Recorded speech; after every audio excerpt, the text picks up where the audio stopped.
Letusan Gunung Krakatau 140 tahun yang lalu, memicu tsunami besar dan mengubah cuaca dunia. Tanggal 27 Agustus tahun 1883, Gunung Krakatau di Pulau Rakata, perairan Selat Sunda, meletus hebat. Letusan saat itu merupakan yang terkuat dalam sejarah dengan level 6 skala dengan kekuatan 200 megaton, sebagai perbandingan bom yang menghancurkan kota Hiroshima.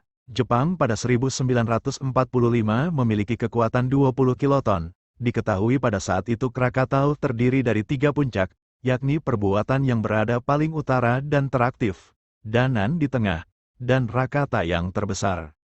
Sebelum meletus hebat, Krakatau sudah menunjukkan aktivitas erupsi pertama setelah lebih dari 200 tahun, yaitu pada Mei tahun 1883. Saat itu masyarakat di sekitar barat Jawa dan selatan Sumatera merasakan getaran dan mendengar ledakan. Sebuah kapal perang Jerman yang melintas saat itu melaporkan, terdapat awan dan debu yang membumbung setinggi 9,5 km di atas Krakatau. 2 bulan setelah laporan tersebut, letusan serupa disaksikan oleh kapal komersial serta penduduk Jawa dan Sumatera. Namun, justru disambut gembira oleh penduduk karena minimnya pengetahuan terkait kebencanaan. Hingga pada tanggal 26 Agustus tahun 1883 sore hari, kegembiraan itu lenyap seiring ledakan dahsyat dari Gunung Krakatau.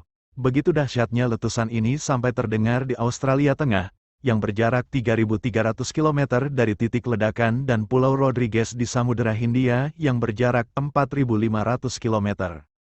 Esoknya pada tanggal 27 Agustus tahun 1883, ledakan dahsyat kembali terjadi yang mengakibatkan 2/3 pulau di bagian utara hancur. Runtuhnya pulau tersebut kemudian memicu tsunami besar yang melanda wilayah sekitarnya. Tercatat ada sekitar 35.500 korban meninggal dunia, yang 31.000 antaranya karena tsunami, yang terjadi setelah materi letusan gunung mengalir deras ke laut. Selain itu sebanyak 4.500 orang hangus akibat aliran piroklastik yang menerjang permukiman, setelah bergulir di atas permukaan laut.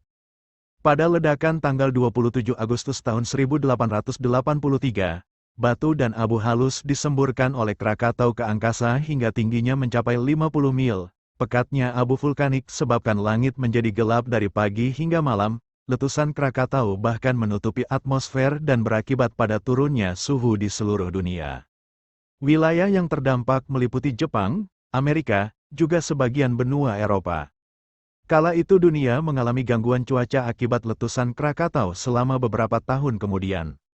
Tak sampai di situ, letusan tersebut juga memicu serangkaian bencana alam, yang dirasakan hingga ke seluruh dunia. Endapan material vulkanik yang dimuntahkan Krakatau menutup daerah seluas 827.000 km persegi. Letusan-letusan lumpur kemudian terjadi pada September dan Oktober tahun 1883 sampai Februari tahun 1884. Mengalami masa tenang selama 44 tahun, lalu lahirlah anak Krakatau pada Agustus tahun 1930. Gunung anak Krakatau inilah yang dikenal hingga sekarang.